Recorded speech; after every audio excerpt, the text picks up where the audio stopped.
idea of taxing bad things is actually making the market work to bring more good and less bad is actually a very conservative idea. You know, I did put in place command and control regulations, but the 5 years I've been out, and all the time I was at EPA, I really believe that if we would have gotten the climate bill in 2010 that put a price or put a program in place for emissions, we would be in a much different situation because the market would have adapted. It wouldn't have been perfect. There would have been huge, you know, struggles to try to move that cap down, but that would have been a better alternative to the Clean Power Plan if we could get it. And it's still a better alternative to the Clean Power Plan because it lets businesses innovate and make money and find the way to reach the goal. And the goal is to make more money, which is what works in our society. If there were a price on carbon, you make it clear that all energy is not created equal and that the externalized cost of energy that's dirty, that gives me asthma or causes you to die prematurely of heart disease, should not be borne by you and the healthcare system, but by the folks who create energy and buy energy. And so, price honest. Is to make the price honest. Yeah. I would have taken any price. Probably wouldn't have been too honest in the beginning, but you know, policy is policy. It was a conservative administration that came up with the SOX and NOx program, which is essentially a cap and trade price on pollution.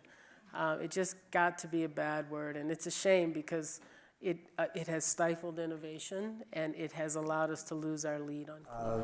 There is no single policy that would have the greatest impact or a greater impact than pricing carbon. There's no question about it. There is not a single solution there except for the education of girls and the empowerment of women that would not be empowered and accelerated by carbon pricing. That's what CCL really does. And I love your focus because it's kind of like advertising. Sometimes you have to see an ad a lot of times before you actually pay attention. And you guys keep calling on Congress people, and I'm sure it feels futile, you know. But I feel like that what we do sometimes is rehearse the future, you know. And we keep doing it until people change, and all of a sudden they turn to the people who have been thoughtful and who have done their homework and have solutions or policies. And I think that's what CCL is doing. It's really great. Yeah, it's not the best thing. The best way to deal with global climate change is to raise the price of the stuff you don't like. Because when you raise the price, you engage everybody's creative energy in figuring out how to use less, in figuring out how to find alternatives, in figuring out how to remove the stuff from the air. And so it's classic economics that the best approach is to tax things you don't like rather than tax things you do like. And so if you step back from it, it's sort of crazy that we don't replace some of our taxes on work and savings with taxes on fossil fuel emissions. And that's the essence of the carbon dividend plan. And it's actually a rather, I'm a founding supporter, but not a creator, so I can brag on it. It actually is a very effective synthesis. The elements are higher priced carbon, that's good.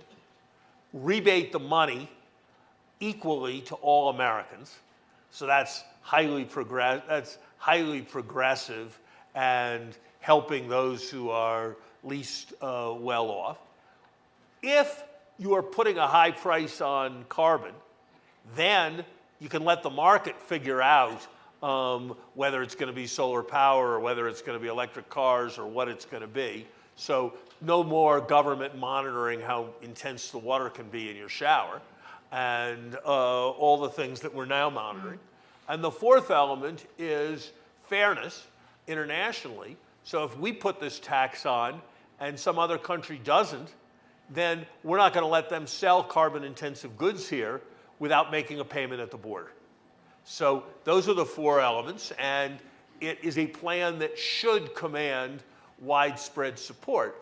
When we have an administration that hasn't fully decided whether climate change is real, and that's sort of made up of the equivalent of tobacco scientists, I think it's going to be a while before we get it.